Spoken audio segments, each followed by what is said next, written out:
자, 사무엘상 22장 13절 14절 말씀 함께 읽겠습니다. 사울이 그에게 이르되 내가 어찌하여 이새의 아들과 공모하여 나를 대적하여 그에게 떡과 칼을 주고 그를 위하여 하나님께 물어서 그에게 오늘이라도 매복하였다가 나를 치게 하려 하였느냐 하니, 아히멜렉이 왕에게 대답하여 이르되 왕의 모든 신하 중에 다윗같이 충실한 자가 누구인지요? 그는 왕의 사해도 되고 왕의 호위 대장도 되고 왕실에서 존귀한 자가 아니니까. 아멘. 할렐루야. 사랑하는 여러분, 반갑습니다. 하나님께서 오늘 이 가운데 임재해 주셔서 무엇보다도 우리 주님 사랑하는 마음을 다시 뜨겁게 회복시켜 주시기를 주의 이름으로 축원합니다. 날씨가 추워지는데 몸도 여러분 하나님께서 강건케 붙잡아 주시고 가정의 모든 일과 여러분의 모든 행사들을 하나님 은혜 가운데 주장해 주시기를 주의 이름으로 축원합니다. 하나님께서는 하나님을 사랑하는 다윗에게는 하나님의 사람을 붙여주셨습니다. 그것이 은혜입니다. 그래서 다윗으로 하여금 주의 길 걸어갈 수 있도록, 회개할 수 있도록 하나님이 이끌어 주신 것입니다. 그런데 하나님을 사랑하지 않는 사울에게는 하나님을 사랑하지 않는 도액을 하나님이 붙여주신 것, 여러분 그것이 심판이에요. 그것을 알아야 됩니다. 도액이 오면 회개가 막히는 것입니다. 하나님의 영광을 보지 못하게 되는 것입니다. 내 사업 망하고 내 건강을 잃고, 여러분 그것이 망하는 것이 아닙니다. 회개가 막히는 것이 망하는 것입니다. 도액이 딱 그런 사람입니다. 근데 그것도 모르고 에셀나무 아래에서 여전히 사울이 재판장이 되어서 아히멜렉을 지금 꾸짖고 그를 판단하고 있습니다. 그 내용이 13절 말씀이죠. 읽겠습니다. 사울이 그에게 이르되 내가 어찌하여 이새의 아들과 공모하여 나를 대적하여 그에게 떡과 칼을 주고 그를 위하여 하나님께 물어서 그에게 오늘이라도 매복하였다가 나를 치게 하려 하였느냐 하니. 사울이 몇 가지 죄를 지적하고 있는데, 아히멜렉이 자기에게 지은 죄죠. 네가 다윗을 만나 떡과 칼을 주고,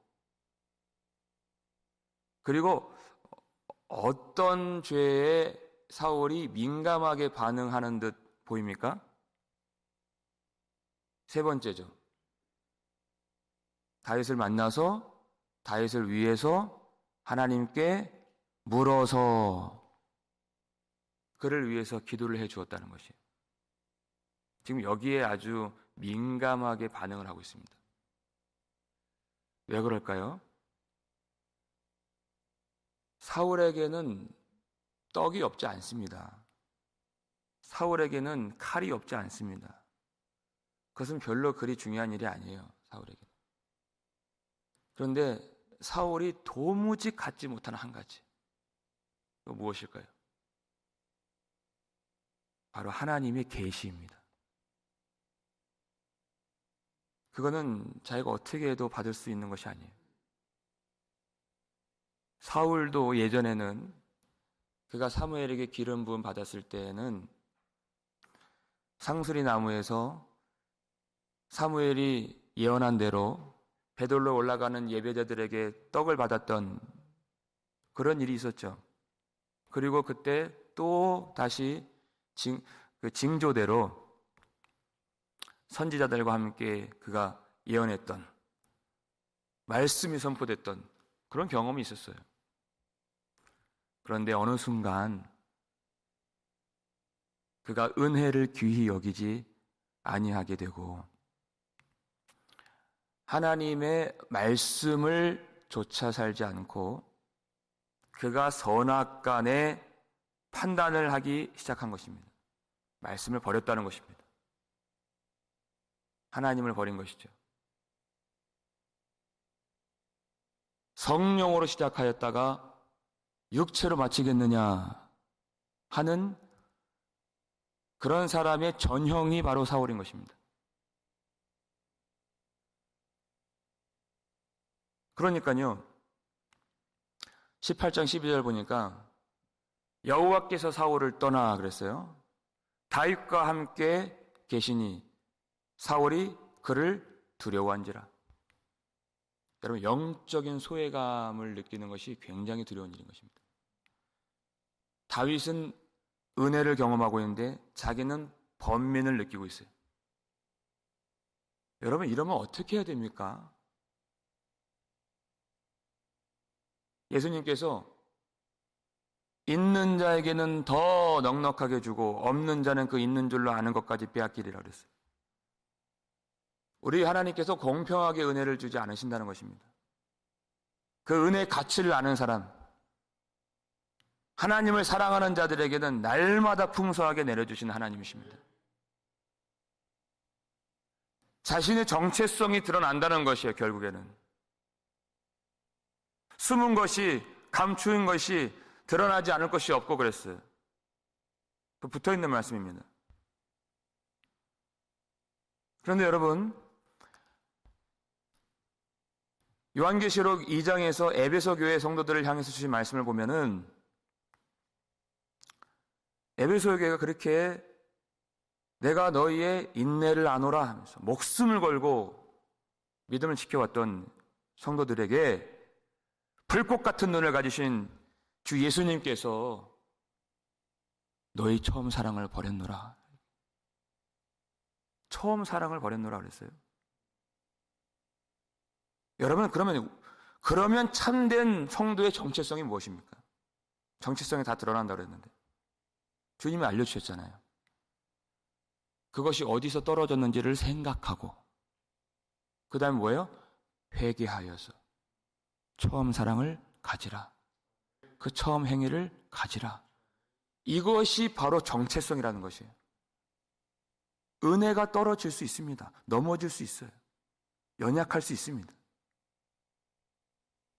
그런데 참된 하나님의 백성의 정체성은 그것이 어디서 떨어졌는지 생각하고 회개하는 것이에요. 그러니까 사무엘상 18장 11절 말씀대로 다윗을 두려워하여서 창을 던질 일이 아니라 말씀 앞에서 자기가 찔림을 받아야 했다는 것이에요. 다윗을 두려워할 일이 아니라 하나님을 두려워하여서 다윗을 찔러 죽일 것이 아니라 말씀으로 찔림을 받고 회개하고 하나님께 돌아오는 것, 그것이 정체성이라는 것입니다. 사울은 더 이상 하나님의 말씀이 그에게 들리지 않았습니다. 왜 그렇습니까? 지금도 에셀레모 아래에서 그가 말하고 있잖아요. 말하고 있는 자에게는 하나님 말씀이 들리지 않는 것입니다. 여러분, 혹시 여러분이 은혜를 받지 못하고 있는 그런 실정 가운데 있다면 여러분 그 자리 떠나지 마십시오. 은혜 받는 자들 시기하지 마십시오. 그것이 영적인 어둠입니다. 그때 주님이 가르쳐 주신 대로 여러분 회개의 자리로 내려오셔야 됩니다. 그리하면 은혜를 주십니다.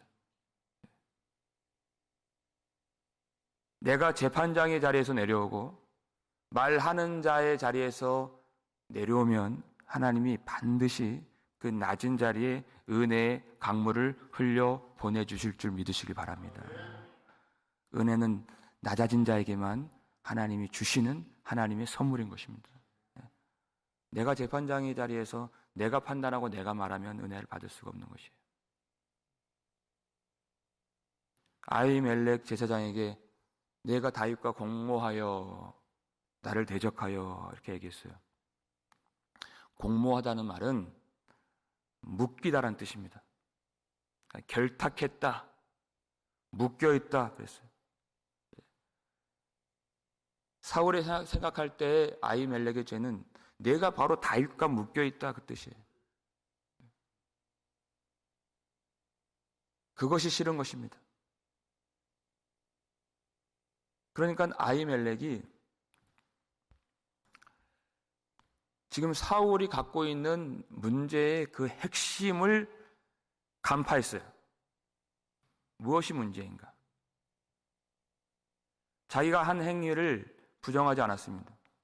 문제는 사울이 다윗을 미워하는 데 있다는 것이에요. 그런데 그것이 과연 합당한 일인가를 말하고 있는 것입니다. 14절 말씀이죠. 읽겠습니다. 아히멜렉이 왕에게 대답하여 이르되 왕의 모든 신하 중에 다윗같이 충실한 자가 누구인지요? 그는 왕의 사위도 되고 왕의 호위 대장도 되고 왕실에서 존귀한 자가 아니니까 그랬어요.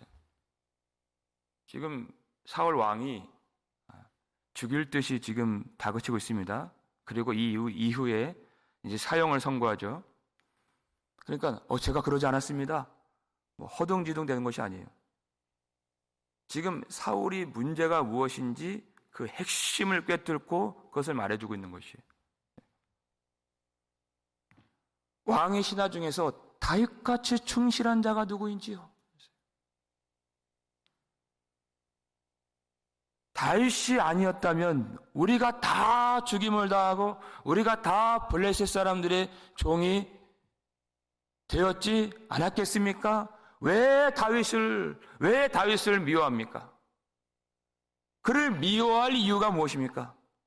그에게 딸을 준 사람은 누구입니까? 당신 아닙니까? 그에게 호위 대장의 직분을 주고 천부장의 직분을 주고 군대 장의 직분을 준 자가 누구입니까? 바로 당신이 아닙니까? 왕실에서 가장 존귀한 자로 세운 그 장본인이 바로 당신이 아닙니까? 왜 다윗을 미워합니까? 그를 미워할 만한 어떤 까닭이나 이유나 있습니까? 핑계나 변명을 조금도 찾아볼 수가 없는. 왜 다윗을 미워합니까? 하나님이 그토록 사랑하시는 다윗, 당신에게 해코지한 적이 있습니까? 당신을 대적한 적이 있습니까? 이 나라에 해를 준 적이 있습니까?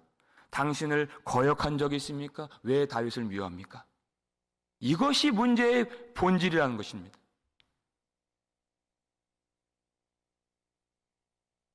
다윗은 죄가 없다는 것입니다. 여러분, 그 말이 무슨 말일까요? 돌려서 말하면 이것은 지금 당신의 죄입니다. 그 뜻이에요. 다윗은 그렇게 당신에게 충실했고 하나님께 충성스러운 종이 되었는데 당신은 지금 하나님께 충성하고 있지 않습니다. 그 뜻이에요. 당신은 하나님께 충성하지도 않고 신실하지도 않습니다. 충실하지 않습니다. 그리고 당신은 다윗을 왕으로 세우신 하나님을 사랑하고 있지 않습니다. 이것이 하나님 앞에 큰 죄인 것입니다. 그 뜻입니다. 여러분, 우리가 하나님 앞에 가장 큰 죄가 무엇인지 알아야 됩니다. 사람들은 눈에 보여지는 도덕적이고 윤리적인 죄밖에 감지를 못합니다. 그러니까 이 이후에 나올 놉 땅에 있는 제사장 85명을 죽였다, 끔찍하죠. 그것이 악하고 패역하게 느껴지죠. 그런데 하나님 보실 때에는 너희는 외모를 보거니와 나는 중심을 보느니라. 이미 그 끔찍하고 패역한 죄를 보고 계세요. 그것이 무엇일까요? 하나님을 사랑하고 있지 않는 죄입니다. 우리는 그걸 몰라요. 이미 벌써 잎사귀로 드러난 것만 봐요. 근데 그 속에서 이미 시작되고 있다는 것이에요. 예전에. 그래서 하나님이 그를 버리신 것입니다. 그것이 열매로 드러나는 것이 이미 뿌리는 있어요. 근데 그것을 정확하게 깨달은 사람이 사도 바울이죠. 고린도전서 16장 22절 말씀입니다. 읽겠습니다. 만일 누구든지 주를 사랑하지 아니하면 저주를 받을지어다. 우리 주여 오시옵소서. 이미 이것으로 끝난 것이에요. 살인죄와 멀리 있어요. 어떤 도덕적인 죄와 멀리 있어요. 존경도 받아요. 인정도 받아요. 근데 그 속에 주를 사랑하지 아니하면 이미 저주받은 거예요. 아무리 존경받고 아무리 인정받아도, 아무리 예배 잘 드린다 사람들이 알아줘도 주를 사랑하지 아니하면 여러분 끝난 겁니다. 여러분, 이것이 가장 큰 죄인 것입니다. 왜 주를 사랑하지 않습니까? 왜 하나님이 세우신 왕 예수 그리스도를 왜 미워합니까? 그 뜻이에요. 무슨 이유가 있습니까? 우리에게 해코지를 했습니까? 우리를 미워하신 적이 있습니까? 우리에게 주지 않으신 적이 있습니까? 왜 예수님 미워합니까? 그게 가장 큰 죄이죠. 주님의 은혜를 모르고 주님의 사랑을 모르는 것이 가장 큰 죄라는 것입니다. 우리는 무슨 어떤 우리가 알고 있는 그 죄를 범하면 사람들 끔찍하게 여겨요. 어떻게 교회에서 그럴 수 있느냐? 어떻게 제사장을 85명이나 죽일 수 있느냐? 거기에 놀래요. 아니에요. 이미 그 속에 그 죄의 뿌리가 있습니다. 우린 그것을 발견하고 회개해야 하는 것이에요. 여러분, 예수님을 사랑하지 않는 죄가 무엇이냐? 왜 그것이 가장 큰 죄인가? 자기 죄를 모르기 때문에 가장 무서운 죄인 것입니다. 예수님을 사랑하지 않는 동안에는 자기 죄를 깨달을 수 없어요. 주님과 나와의 그 관계가 내 죄를 용서해 주신 주님이세요.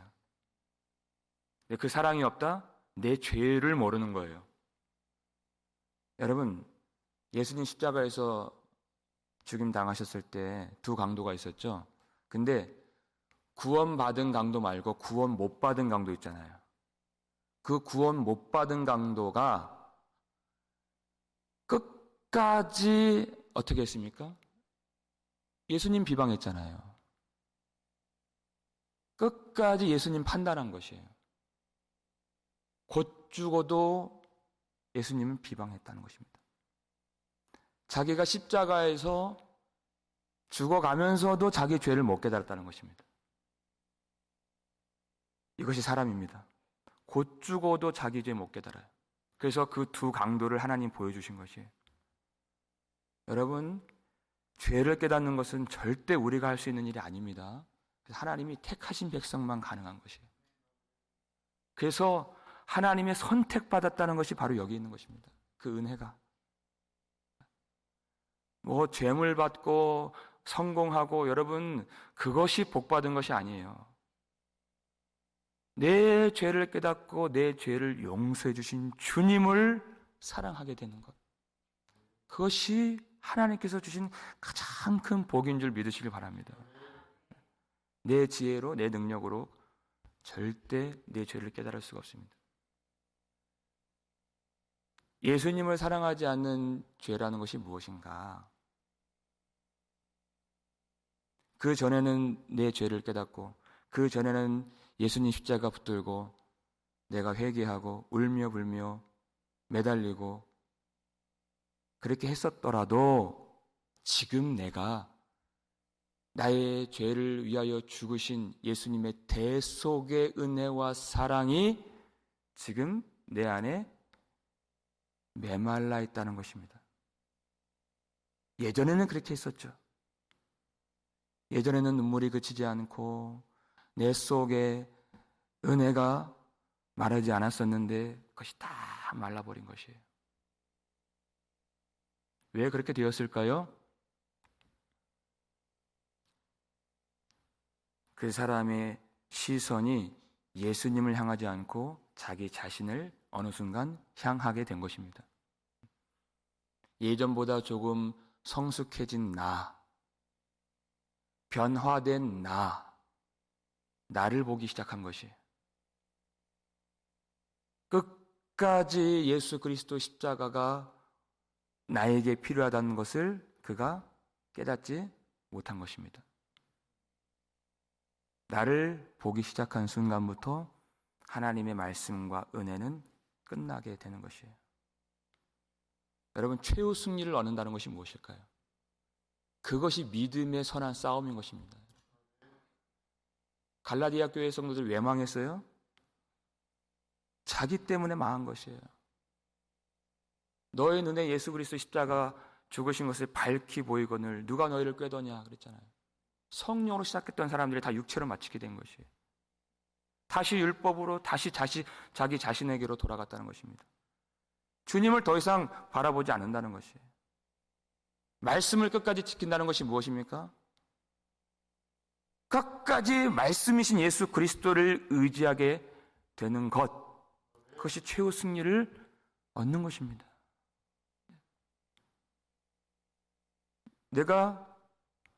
내 시선이 예수 그리스도를 향하고 있는가? 그 시금석이 있어요. 나를 점검할 수 있는 내용이 있다는 것입니다. 무엇이냐면 어떤 누군가, 어떤 형제를 사랑하기가 너무 어려워요. 그것이 지금 예수 그리스도를 바라보고 있지 않다는 증거입니다. 그래서 예수 사랑은 형제 사랑과 같은 거예요. 너희 목숨을 다하여 주 너희 하나님을 사랑하라. 그리고 둘째도 이와 같으니 내 이웃을 내 자신과 같이 사랑하라. 이것이 안 되면 이 첫 번째 것이 지금 병들었다 그 뜻입니다.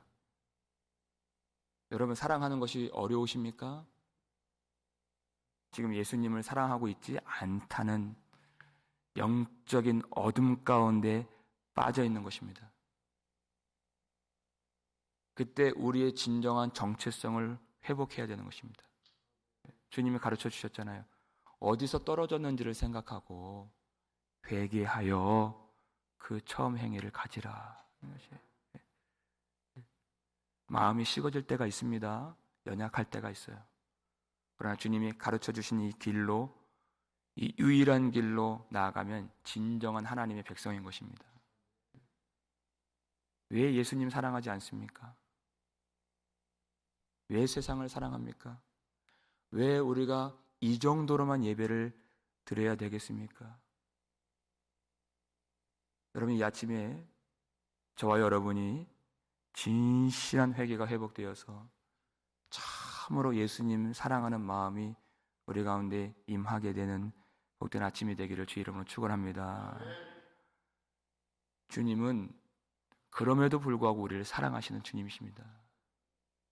여기까지 우리를 인도해 주셨어요.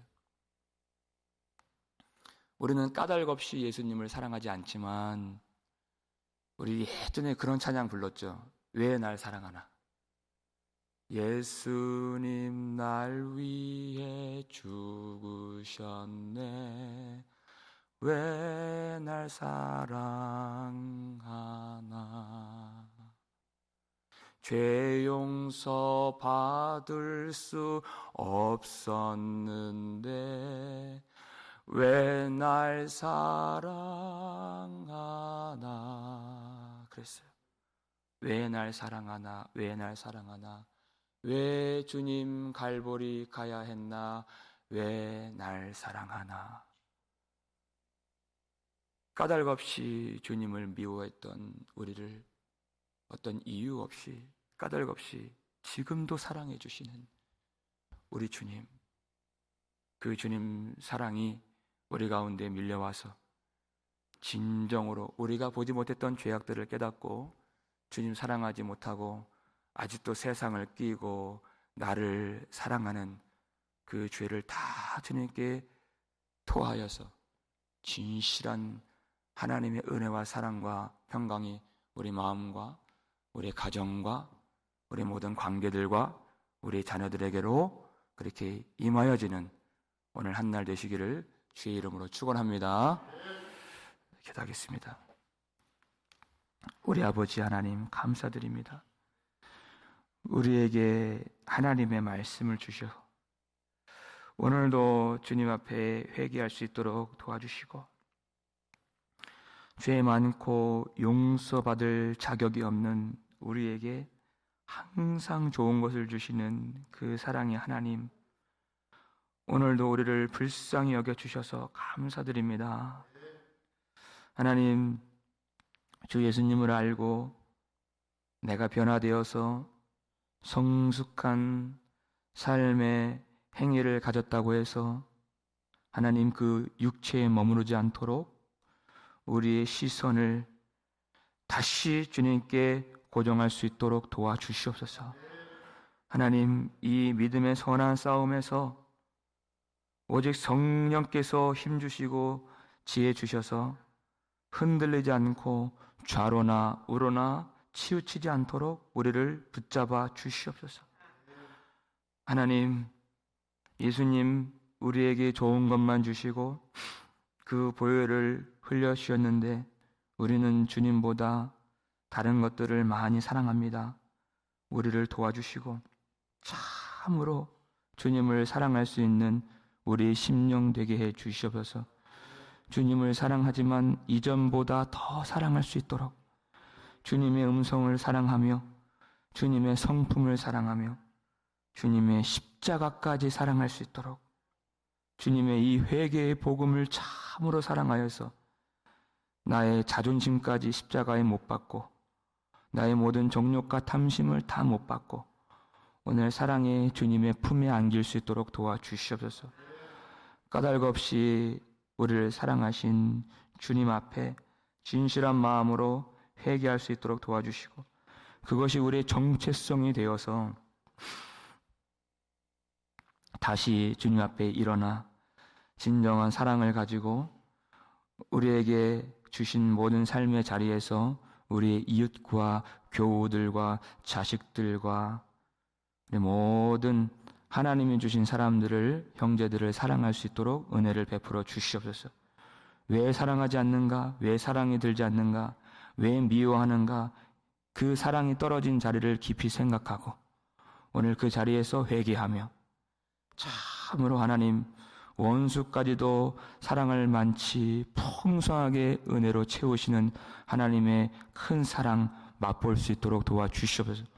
하나님 그 사랑을 배역하지 않도록 도와주시고 그 은혜의 가치를 우리가 몰라보지 않도록 도와주시고 날마다 은혜의 강물이 우리 속에 샘솟아서 하나님 누구라도 그 사랑을 흘려보낼 수 있도록 품고 용서하고 또 기도하고 용서받는 우리 귀한 성도들 우리 생활될 수 있도록 도와주시고 그 사랑이 넘쳐 흐름으로 많은 사람들이 이 복음을 깨닫고 사랑의 하나님께로 돌아오는 귀한 회심의 역사가 나타날 수 있도록 도와주시옵소서. 성도들의 아픔, 고통, 눈물, 시련, 모든 역경, 환난 가운데에서 그 사랑의 힘으로 이길 수 있도록 도와주시고 풍성한 은혜 가운데 성도들을 위로해 주시며 하나님께서 끝까지 승리할 수 있도록 붙잡아 주시옵소서. 감사를 드리고 우리를 구속해 주신 예수 그리스도의 이름으로 축복하며 기도 올리옵나이다. 아멘.